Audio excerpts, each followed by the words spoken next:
Sudamérica, hace 15 millones de años. Una criatura monstruosa llamada ave del terror se erige como la reina de las bestias en esta zona. Tenían una cabeza enorme que utilizaban como arma homicida. Por primera vez en la historia, un ave se encontraba en el primer escalón de los depredadores de todo un continente. Y entonces, esas aves del terror recorrieron 11.000 kilómetros hacia Norteamérica. Aquí los amos son los lobos y los felinos de diente de sable, así que las aves del terror deberán ganar la batalla. ¿Quién ganará esta batalla épica? ¿Las aves del sur o las bestias del norte?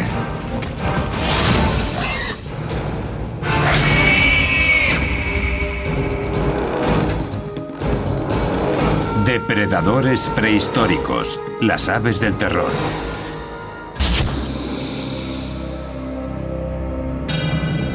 En las crónicas de la vida sobre la Tierra, los dinosaurios reinan como los depredadores más importantes de la historia. Durante 150 millones de años, rigieron el planeta a su antojo hasta su extinción hace 65 millones de años.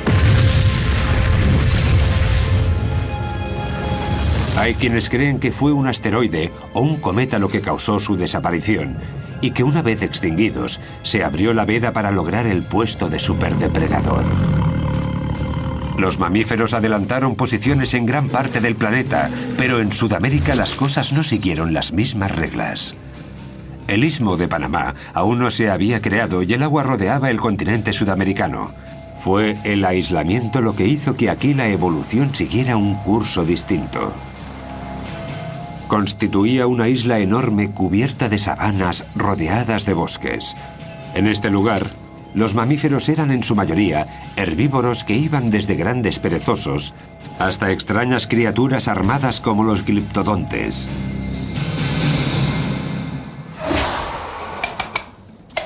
Dados los participantes, el título a superdepredador se lo llevó una familia de aves monstruosas un tanto peculiares.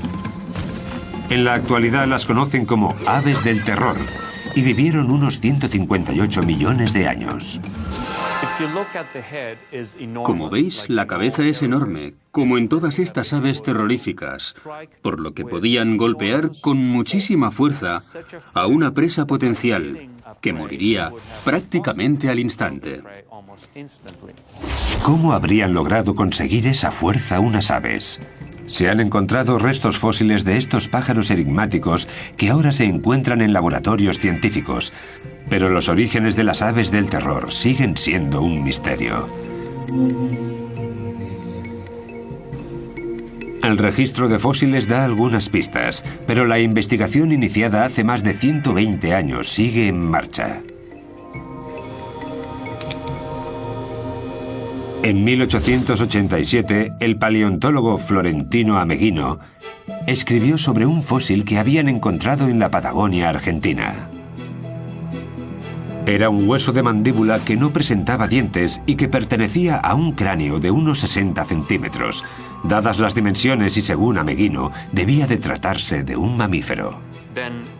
Tras varias investigaciones y sus posteriores descubrimientos, se dio cuenta de que se había equivocado. A los científicos les llevó otros 4 años identificar a aquellos grandes depredadores como aves. Las pistas clave las encontraron en el centro de los propios huesos fósiles. Luis Chiappe es uno de los expertos en estos pájaros más importante del mundo. Se dedica a estudiarlos en el Museo de Historia Natural de Los Ángeles.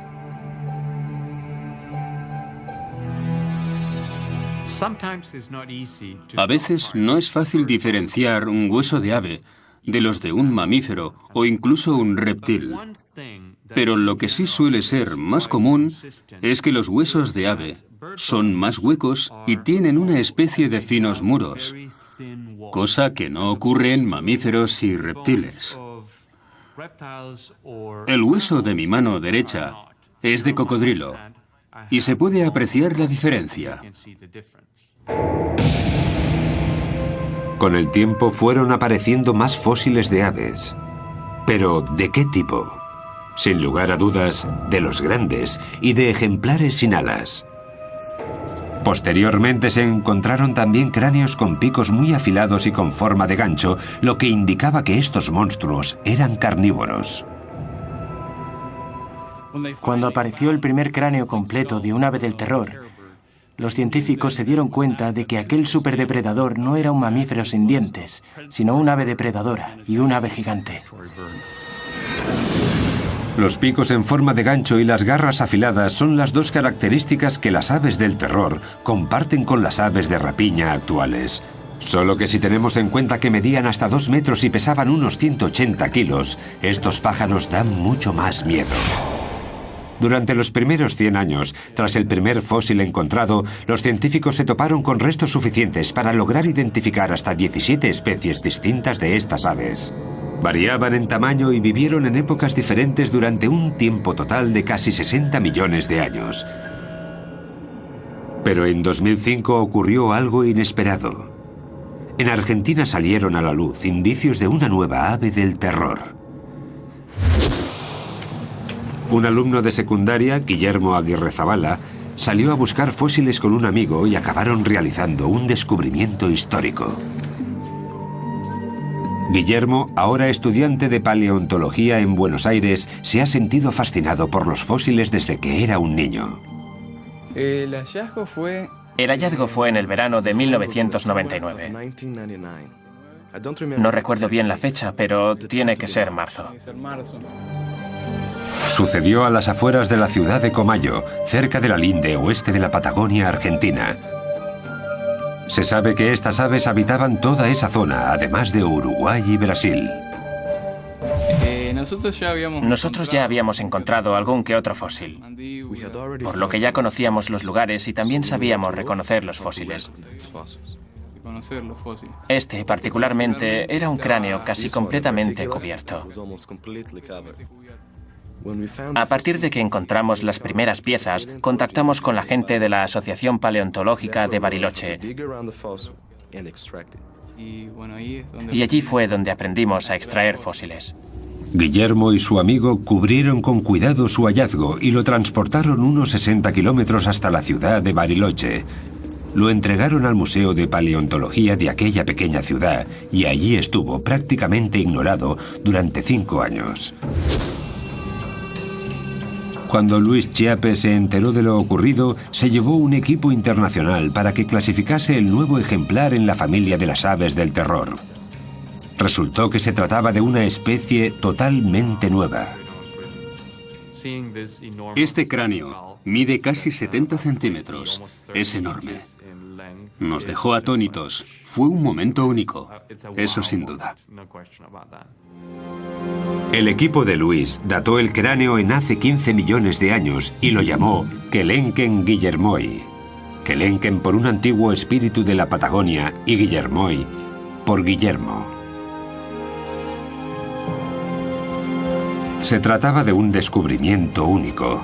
Estaban ante una especie nueva con una cabeza distinta a la de cualquier otra ave de la historia. Con un cráneo de casi 70 centímetros, estamos ante el cráneo de ave más grande del mundo. Es incluso más grande que el de un caballo. Luis comparó los fósiles de otras aves del terror con los del Kelenken, tanto el cráneo como los huesos de una pata que se encontraron al mismo tiempo. Su deseo, aprender más cosas sobre el Kelenken, fuerza, velocidad. Tras examinar el cráneo de un ejemplar más pequeño de esas aves terroríficas, Luis Chiappe comienza a hacerse una idea de qué aspecto podría tener la especie nueva. Durante su estancia en Bariloche, la paleontóloga Sara Bertelli analizó los huesos de Kelenken del museo, los comparó con los de otras aves del terror y estipuló las posibles medidas de un Kelenken.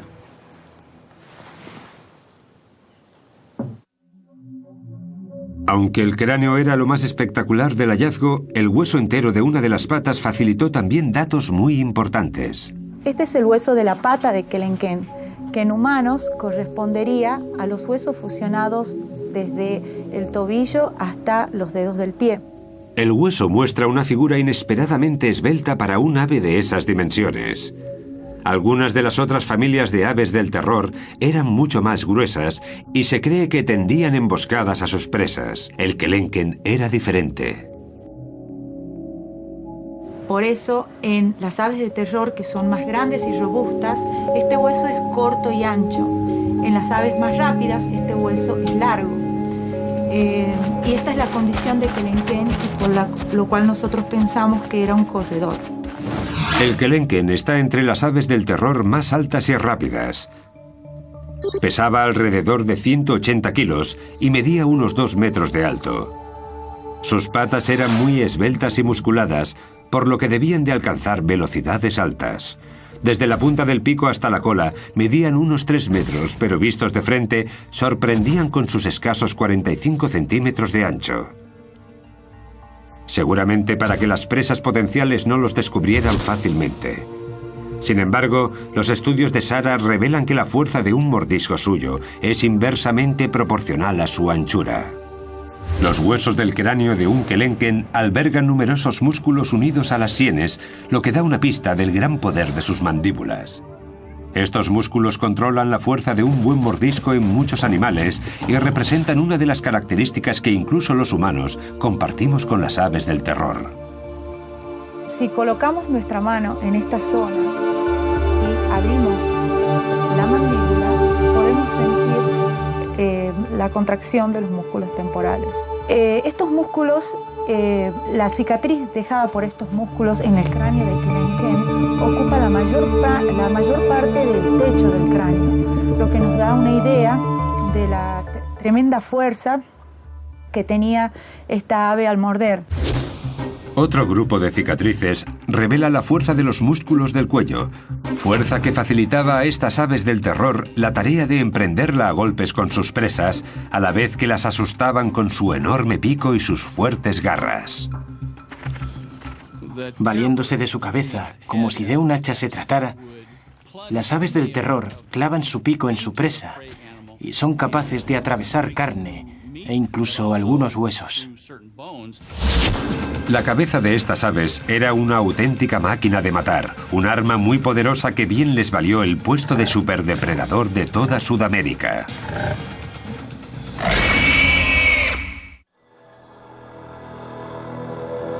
En Sudamérica, el cráneo de las aves kelenken traen de cabeza a los investigadores que las estudian. Los fósiles encontrados de esta especie demuestran que lo usaban como arma homicida en sus ataques. Pero la tecnología actual también nos muestra cómo funcionaban dichos cráneos. Esto os va a gustar. En los Estados Unidos, 2 científicos se preparan para realizarle un TAC a un cráneo de una de estas aves y ver su interior. Larry Whitmer es profesor de anatomía en la Universidad de Ohio. Con él está Bob Chandler, especialista en aves del terror de la Universidad Estatal de Georgia. ¿Qué vamos a hacer? Intentaremos alinearlo para que quede centrado antes de proceder con los rayos X.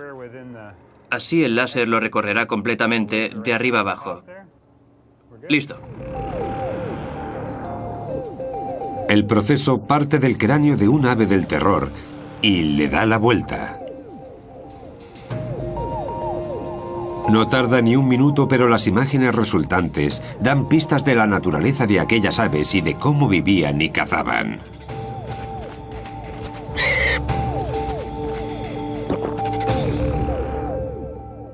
Solo con mirar el cráneo sabemos que se trata de uno muy grande y fuerte.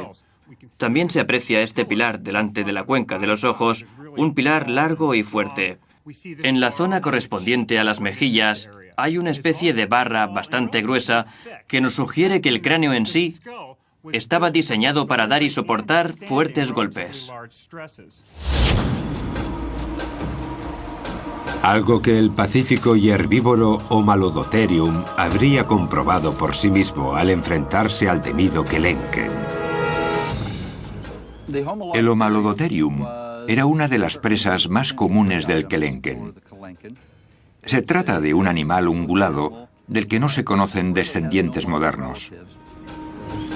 Era un animal muy lento de unos 275 kilos que pesaba casi un 50% más que el kelenken, por lo que este último necesitaba una buena estrategia de caza. Una de esas posibles estrategias podría ser atacar a su presa en la parte inferior del cráneo para paralizarla.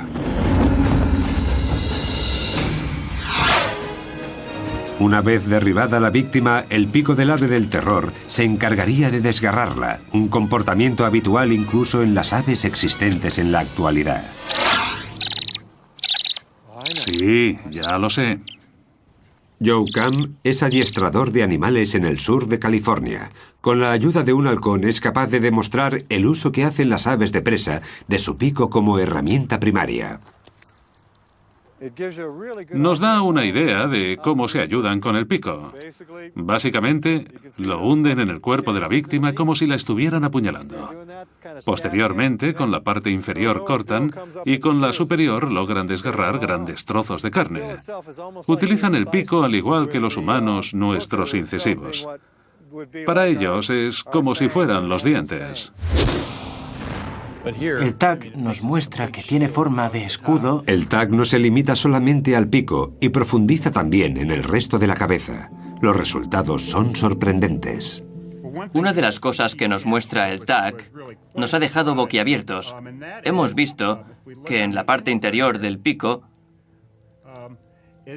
hay una gran cavidad hueca. No nos lo esperábamos. Está completamente hueco y no entendemos a qué se debe esta estructura totalmente vacía. En mi opinión, creo que esa cavidad hueca podría funcionar como caja de resonancia. Puede que le sirviera para emitir una especie de sonidos como traqueteos, que al mover sus mandíbulas, el sonido resonara en esa cavidad. Al parecer, ese traqueteo les resultaba familiar a los residentes de las sabanas prehistóricas, pero ¿cuál era su función? ¿Era un ritual de apareamiento? ¿Una señal de alarma? El tag no puede dar respuesta a esas preguntas, pero sí confirma que aquellas aves oían a la perfección estos peculiares sonidos. Voy a ampliar esta parte del oído a ver si descubrimos qué se cuece ahí dentro. No hay restos de tejidos de estas aves, pero los espacios huecos que dejaron sus órganos, como el cerebro o el oído interno, nos muestran cuál podría haber sido su apariencia con bastante detalle. A esta parte interna del oído se la conoce como cóclea. Como vemos, es muy larga y recta. Su longitud nos indica que estos animales tenían una capacidad auditiva muy desarrollada. Según el tag, es precisamente esta parte del oído interno la que controlaba la increíble agilidad de estas aves del terror. En este tipo de aves percibimos una serie de canales estrechos, largos y muy delicados. Por eso sabemos que su sentido del equilibrio tenía que estar muy desarrollado, lo que les permitía realizar cambios de dirección bruscos, algo imprescindible en un buen depredador. Gracias a este sistema podemos hacernos una idea del equipamiento neuronal que les permitía estos movimientos. Un animal pequeño intentando esconderse de su perseguidor no lograría salir airoso, pues estas aves lo verían y se lo comerían de un solo bocado. Un gran ejemplo de recompensa instantánea.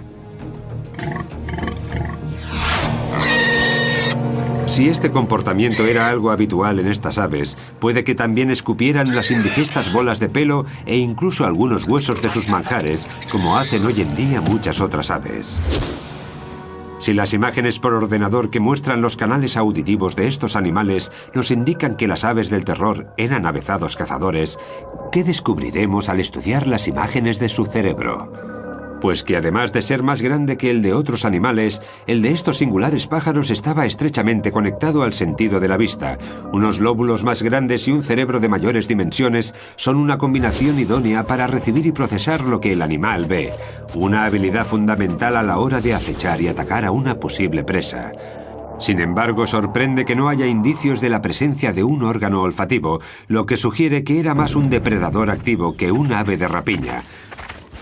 Algunos carnívoros, como los osos, son también animales carroñeros y dependen de su olfato para encontrar la carne muerta. El tag indica que las aves del terror no pertenecían a ese grupo. Estos animales no tenían el sentido del olfato nada desarrollado. Estamos ante el cerebro de un depredador. ¿Qué se les pasaría por la cabeza a estas aves del terror cuando encontraban una posible presa como el gliptodonte? El gliptodonte es uno de los animales más característicos de entre todos los mamíferos de Sudamérica, por su armadura ósea y resistente. Es un animal que vivió en la era de los Kelenken y que pesaba unos 90 kilos. La armadura le cubría todo el lomo, desde la cola hasta lo alto de la cabeza. Hablamos de un animal al que no debía ser muy fácil matar, porque poseía un caparazón de 1,5 centímetros de espesor. Ahí es donde entra en acción el poder cerebral de las aves del terror. Llevamos mucho tiempo gastando bromas sobre el escaso tamaño del cerebro de los pájaros, pero este es relativamente grande. Estos centros de aquí pertenecen al córtex cerebral. Como se puede ver aquí, en estos ejemplares está muy extendido, lo que indica que estos animales tenían mucha capacidad para enfrentarse a condiciones inesperadas. Tenían una cierta capacidad de razonamiento a la hora de resolver problemas. Y el armado gliptodonte era sin duda un problema. Me imagino al Kelenken acechando al gliptodonte, pensando en cómo atacar, barajando sus opciones de éxito.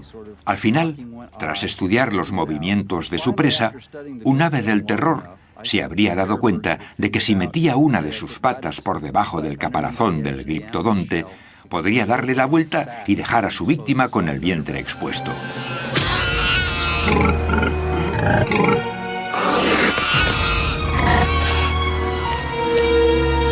Sudamérica era el paraíso de las presas para los Kelenken y su familia. Al tratarse de un depredador activo y con un peso de unos 200 kilos, estas aves tenían que ingerir entre 10 y 15 kilos de comida al día. Y este aislado continente se los proporcionaba, por lo que estas aves del terror vivían en su propio jardín del Edén. Estamos hablando de grandes cantidades de posibles víctimas y de muy poca competencia para los Kelenken, pues muchos de ellos eran de enormes dimensiones. Pero nada es para siempre. Nuestro planeta está constantemente cambiando y el paraíso remoto de estas aves empezó a resquebrajarse al ritmo de las erupciones volcánicas.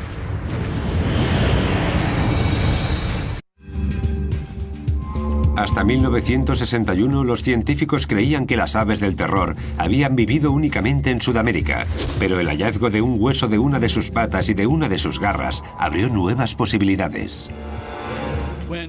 No se lo creían. Pensaron que debía tratarse de otra cosa.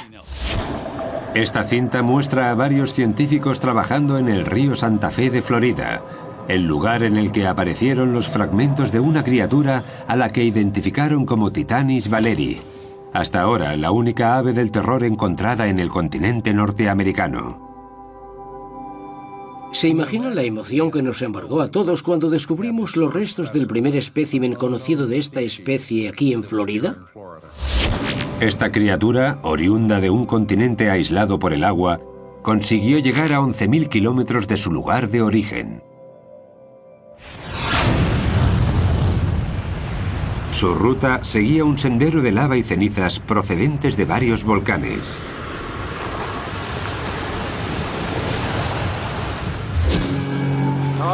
Este es un hermoso fragmento de ceniza procedente de un volcán.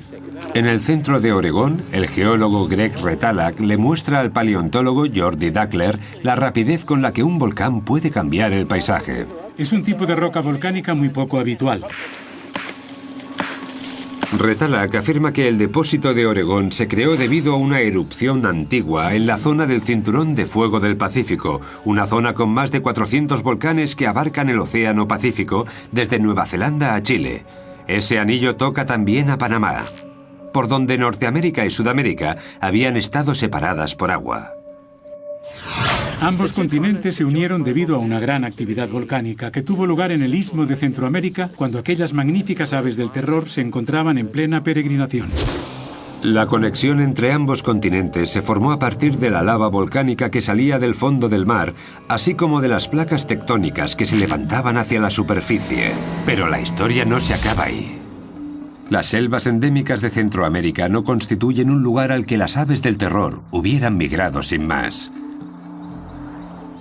Pero los depósitos de ceniza volcánica entraron en juego.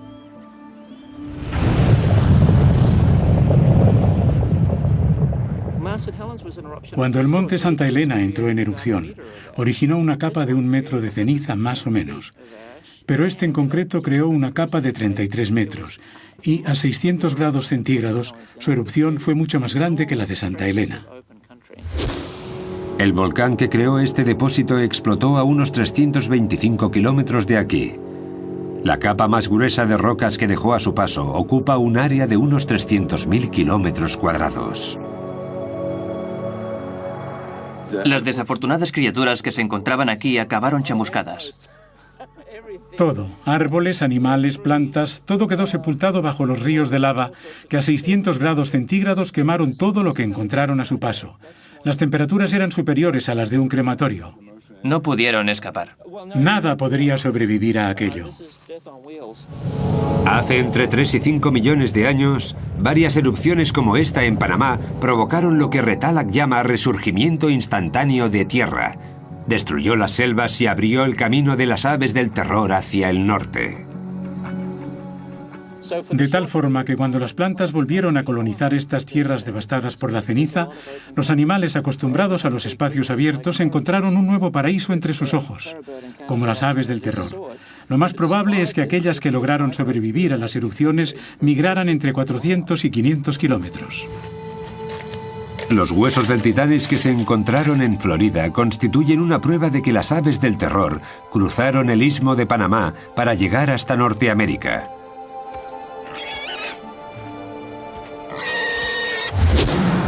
Cuando los volcanes cubrieron el hueco que había entre ambos continentes, Panamá hizo de puente de unión. Las aves migraron hacia nuevas sabanas, ampliando su territorio. Creo que estos animales eran como el resto. Si ven terreno a su disposición, harán todo lo posible por ocupar cuanto más mejor. Desde aquel gran descubrimiento en 1961 solo se han encontrado un puñado de fósiles de aves del terror norteamericanas. Actualmente hay registradas 42 especies de Titanis en Norteamérica.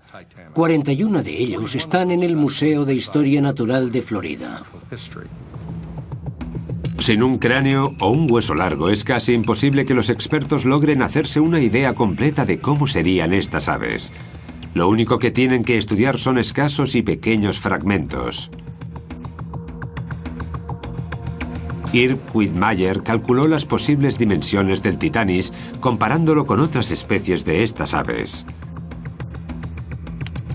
Usó, por ejemplo, la base del fragmento de pata de Titanes disponible para calcular la longitud aproximada de una pata entera.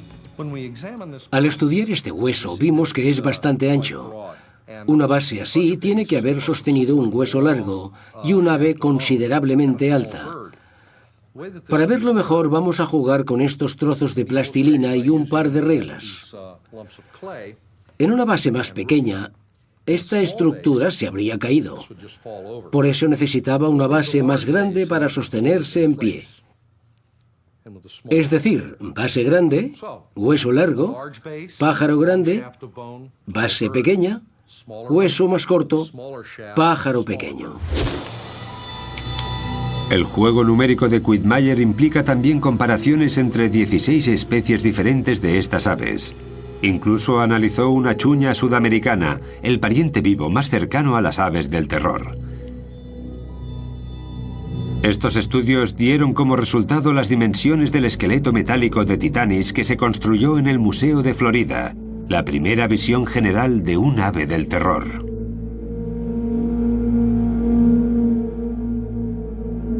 Los científicos concluyeron que el Titanis se parecía asombrosamente a los Kelenken, la especie de aves del terror más alta de todas, aunque su tamaño fuera un 20% más pequeño. Sin embargo, esa menor envergadura le habría proporcionado más velocidad y agilidad. Las aves del terror que llegaron a Norteamérica formaban parte del gran intercambio americano, un intercambio de especies entre América del Norte y América del Sur a través del Istmo de Panamá. Las aves que nos conciernen requerían esa mayor velocidad para atrapar a las nuevas especies con las que se toparon, y es que cazar a un caballo no era tarea fácil. Las aves más rápidas en la actualidad son los avestruces que, similares en forma y tamaño, nos ayudan a hacernos una idea de cómo corrían las aves del terror. Algunas de estas aves se parecen mucho en lo que a extremidades se refiere al avestruz. Por eso nos valemos de estas últimas para reconstruir la locomoción de las primeras. Dado que el avestruz es capaz de alcanzar los 50 o 60 kilómetros por hora, no es fácil detenerlas para estudiar de cerca su técnica.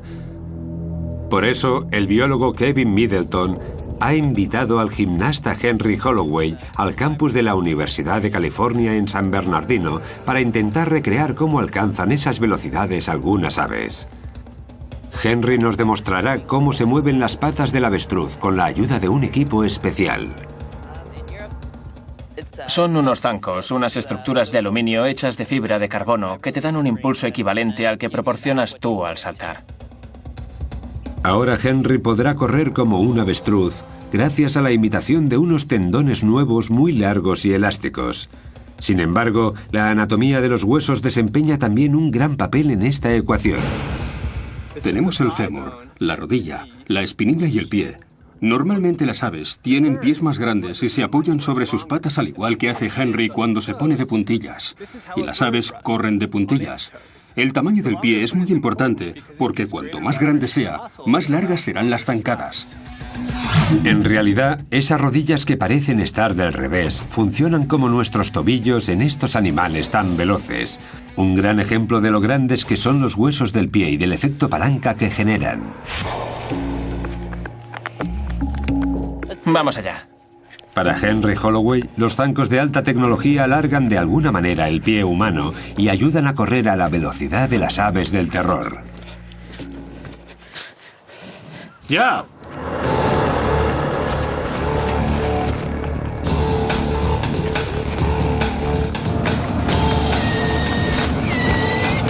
Da zancadas de 2 metros y alcanza los 37 kilómetros por hora.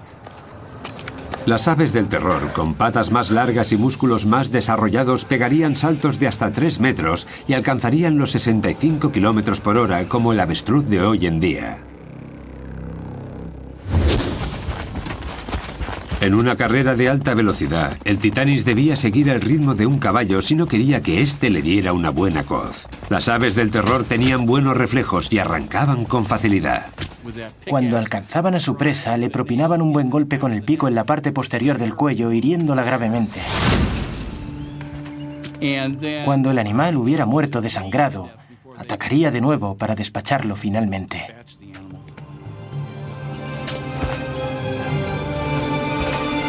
Sin embargo, la vida en el nuevo continente no sería fácil para el Titanis. Supondría su primer contacto con los depredadores del norte, oponentes sin miedo que, aún así, jamás se habían tenido que enfrentar a las aves del terror.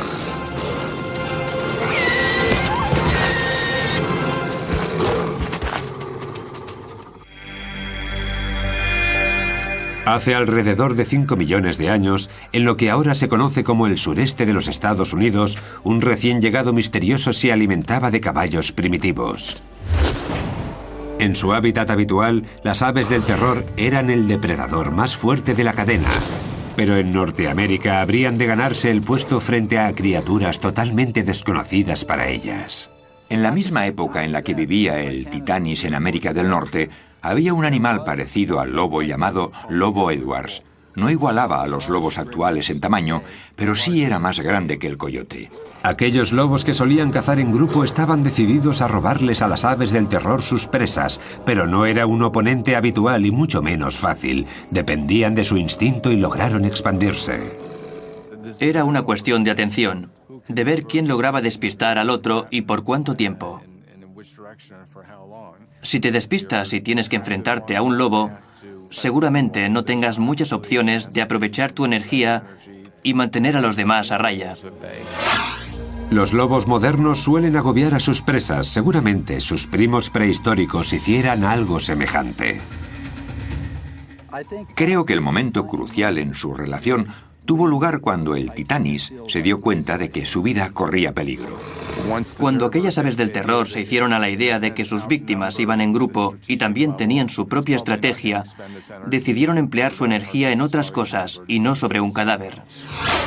El Titanis entró en crisis. A medida que se acercaban los lobos, él se ponía más nervioso. La tensión es extrema y un movimiento en falso puede ser decisivo. Un sacrificio importante da la victoria a los lobos.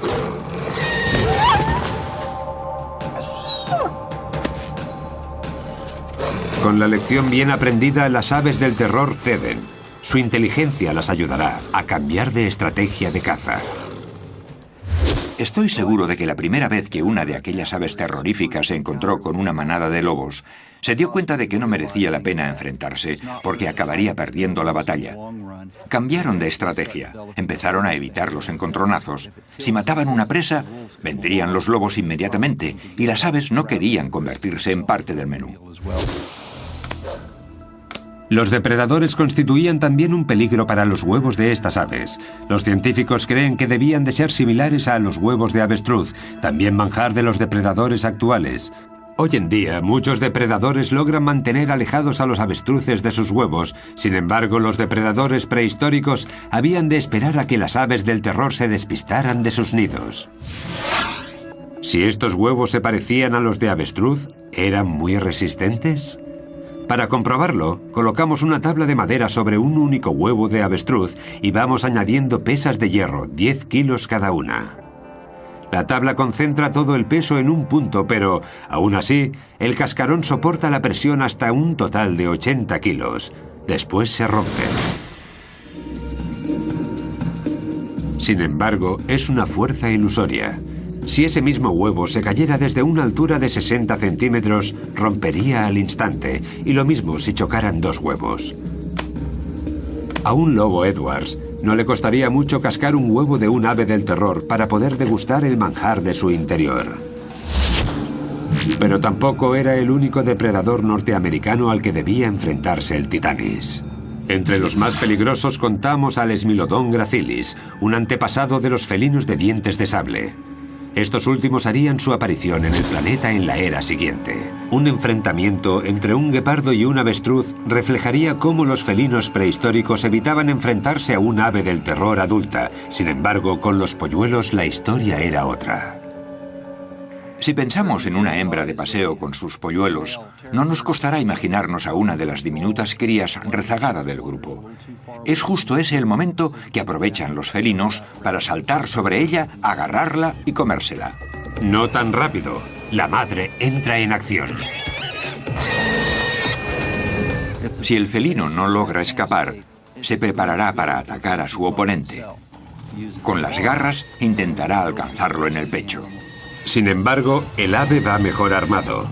Su enorme cabeza será su mejor aliado y el felino resultará herido de muerte a cabezazos.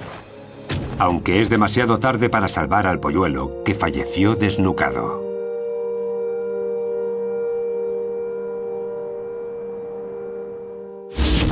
La vida en Norteamérica era mucho más difícil para estas aves de lo que lo había sido en el sur. Aquí los depredadores eran múltiples, entre ellos felinos y lobos, que seguirían evolucionando hasta convertirse en las superbestias del futuro. Estos nuevos competidores amenazaban la supervivencia de las aves del terror. El Titanis estaba en peligro de extinción.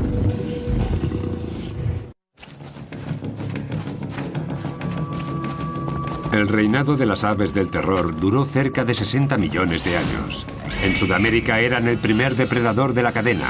En el norte, inmigrantes intrépidos. Su extinción forma parte de un puzzle que los científicos aún no han conseguido completar.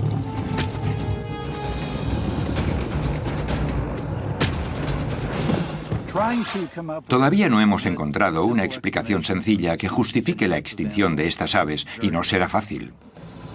Uno de los grandes factores podría ser el gran intercambio americano, la mezcla de especies que emigraron de norte a sur y viceversa, y que dificultó la vida de las aves del terror.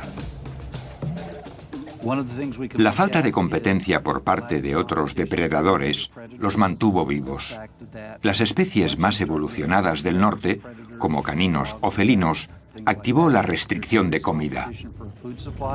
Hace 2 millones de años, las aves del terror del norte y del sur del continente americano se veían demasiado presionadas para encontrar alimento porque tenían que compartir su territorio con los dientes de sable.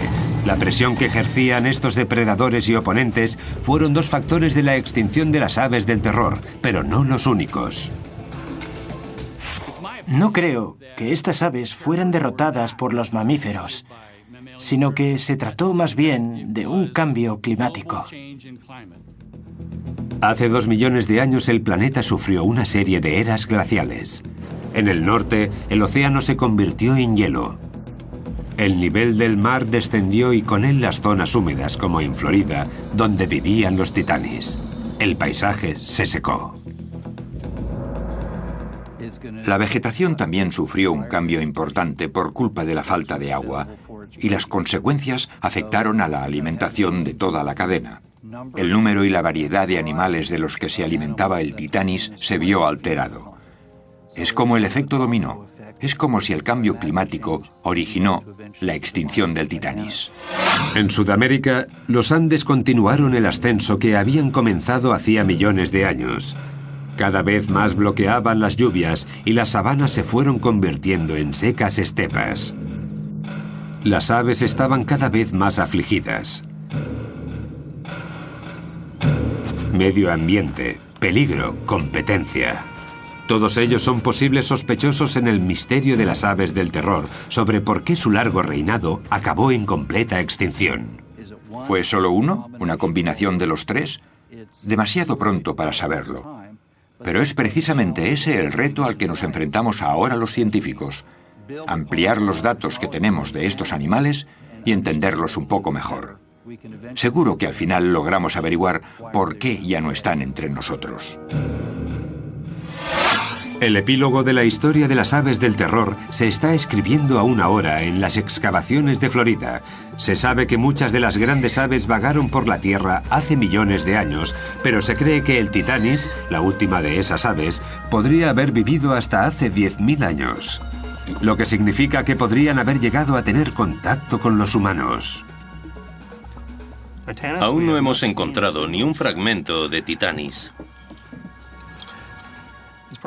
Quizá este no fuera el mejor sitio para buscar.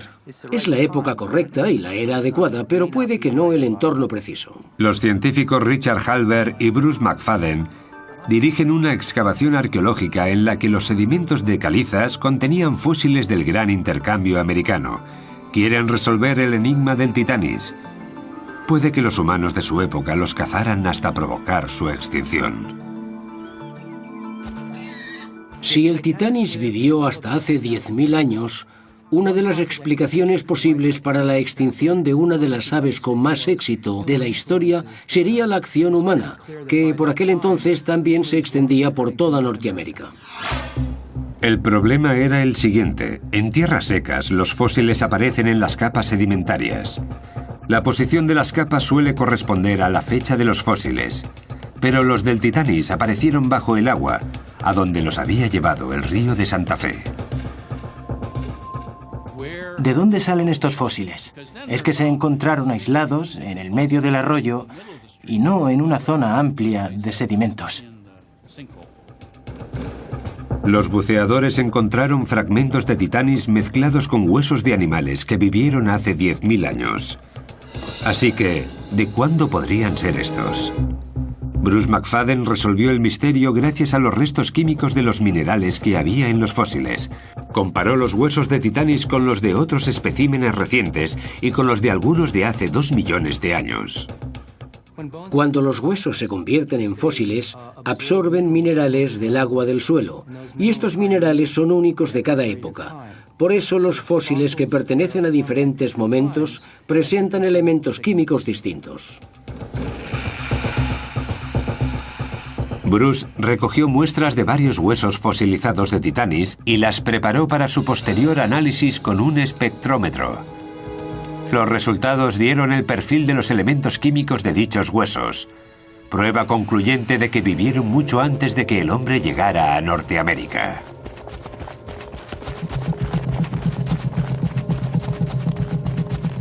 Hay dos patrones básicos, uno de ellos los que tienen alrededor de 15.000 años y el otro para los huesos que representan a los animales de hasta hace 2 millones de años. Y el Titanis pertenece a este grupo. Su concentración de elementos es característica de los fósiles de hace 2 millones de años. Sorprendentemente, la historia no se acabó allí. Las aves del terror aún tienen mucho que contarnos sobre su vida en el norte. Bruce McFadden también encontró fósiles de Titanis en Texas que databan no de hace 2, sino 5 millones de años. Es decir, las aves del terror vivieron en Norteamérica alrededor de 3 millones de años, mucho tiempo para una sola especie.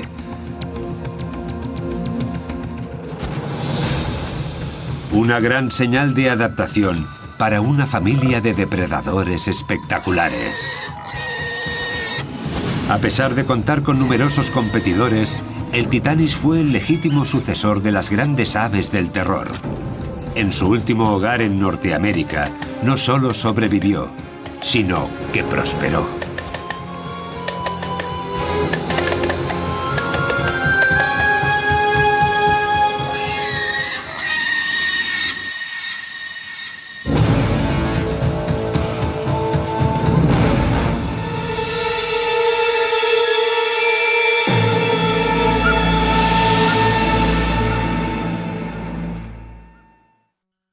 Hasta 17 especies distintas de estas aves. Variaban en tamaño y vivieron en épocas diferentes durante un tiempo total de casi 60 millones de años. Pero en 2005 ocurrió algo inesperado. En Argentina salieron a la luz indicios de una nueva ave del terror. Un alumno de secundaria, Guillermo Aguirre Zabala, salió a buscar fósiles con un amigo y acabaron realizando un descubrimiento histórico. Guillermo, ahora estudiante de paleontología en Buenos Aires, se ha sentido fascinado por los fósiles desde que era un niño. El hallazgo fue en el verano de 1999. No recuerdo bien la fecha, pero tiene que ser marzo. Sucedió a las afueras de la ciudad de Comayo, cerca de la linde oeste de la Patagonia argentina. Se sabe que estas aves habitaban toda esa zona, además de Uruguay y Brasil. Nosotros ya habíamos encontrado algún que otro fósil, por lo que ya conocíamos los lugares y también sabíamos reconocer los fósiles. Este, particularmente, era un cráneo casi completamente cubierto. A partir de que encontramos las primeras piezas, contactamos con la gente de la Asociación Paleontológica de Bariloche. Sudamérica, hace 15 millones de años.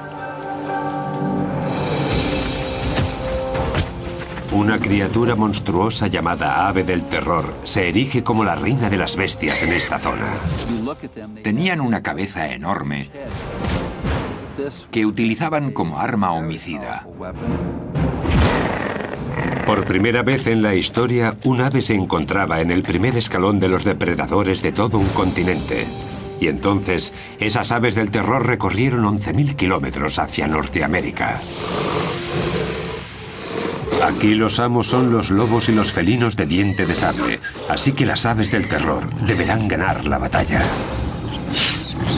¿Quién ganará esta batalla épica? ¿Las aves del sur o las bestias del norte?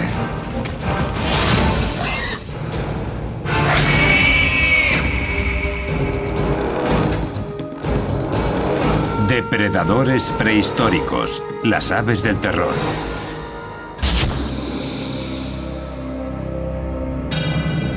En las crónicas de la vida sobre la Tierra, los dinosaurios reinan como los depredadores más importantes de la historia. Durante 150 millones de años, rigieron el planeta a su antojo hasta su extinción hace 65 millones de años. Hay quienes creen que fue un asteroide o un cometa lo que causó su desaparición, y que una vez extinguidos, se abrió la veda para lograr el puesto de superdepredador. Los mamíferos adelantaron posiciones en gran parte del planeta, pero en Sudamérica las cosas no siguieron las mismas reglas. El Istmo de Panamá aún no se había creado y el agua rodeaba el continente sudamericano. Fue el aislamiento lo que hizo que aquí la evolución siguiera un curso distinto. Constituía una isla enorme cubierta de sabanas rodeadas de bosques. En este lugar, los mamíferos eran en su mayoría herbívoros que iban desde grandes perezosos hasta extrañas criaturas armadas como los gliptodontes.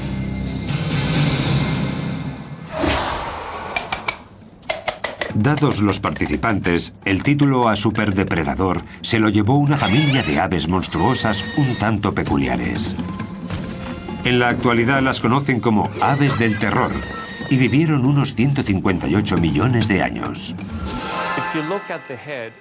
Como veis, la cabeza es enorme, como en todas estas aves terroríficas, por lo que podían golpear con muchísima fuerza a una presa potencial, que moriría prácticamente al instante. Diferenciar un hueso de ave de los de un mamífero o incluso un reptil. Pero lo que sí suele ser más común es que los huesos de ave son más huecos y tienen una especie de finos muros, cosa que no ocurre en mamíferos y reptiles. El hueso de mi mano derecha es de cocodrilo y se puede apreciar la diferencia. Con el tiempo fueron apareciendo más fósiles de aves. ¿Pero de qué tipo? Sin lugar a dudas, de los grandes y de ejemplares sin alas. Posteriormente se encontraron también cráneos con picos muy afilados y con forma de gancho, lo que indicaba que estos monstruos eran carnívoros. Cuando apareció el primer cráneo completo de un ave del terror, los científicos se dieron cuenta de que aquel superdepredador no era un mamífero sin dientes, sino un ave depredadora y un ave gigante. Los picos en forma de gancho y las garras afiladas son las dos características que las aves del terror comparten con las aves de rapiña actuales. Solo que si tenemos en cuenta que medían hasta 2 metros y pesaban unos 180 kilos, estos pájaros dan mucho más miedo. Durante los primeros 100 años, tras el primer fósil encontrado, los científicos se toparon con restos suficientes para lograr identificar cómo habrían logrado conseguir esa fuerza unas aves. Se han encontrado restos fósiles de estos pájaros enigmáticos que ahora se encuentran en laboratorios científicos, pero los orígenes de las aves del terror siguen siendo un misterio. El registro de fósiles da algunas pistas, pero la investigación iniciada hace más de 120 años sigue en marcha. En 1887, el paleontólogo Florentino Ameghino escribió sobre un fósil que habían encontrado en la Patagonia argentina. Era un hueso de mandíbula que no presentaba dientes y que pertenecía a un cráneo de unos 60 centímetros.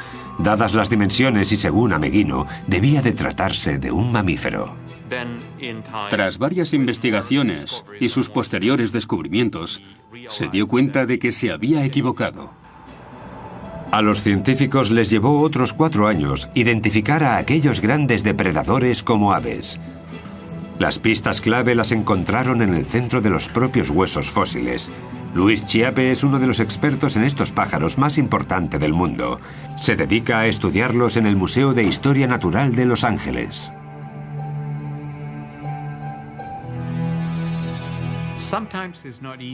A veces no es fácil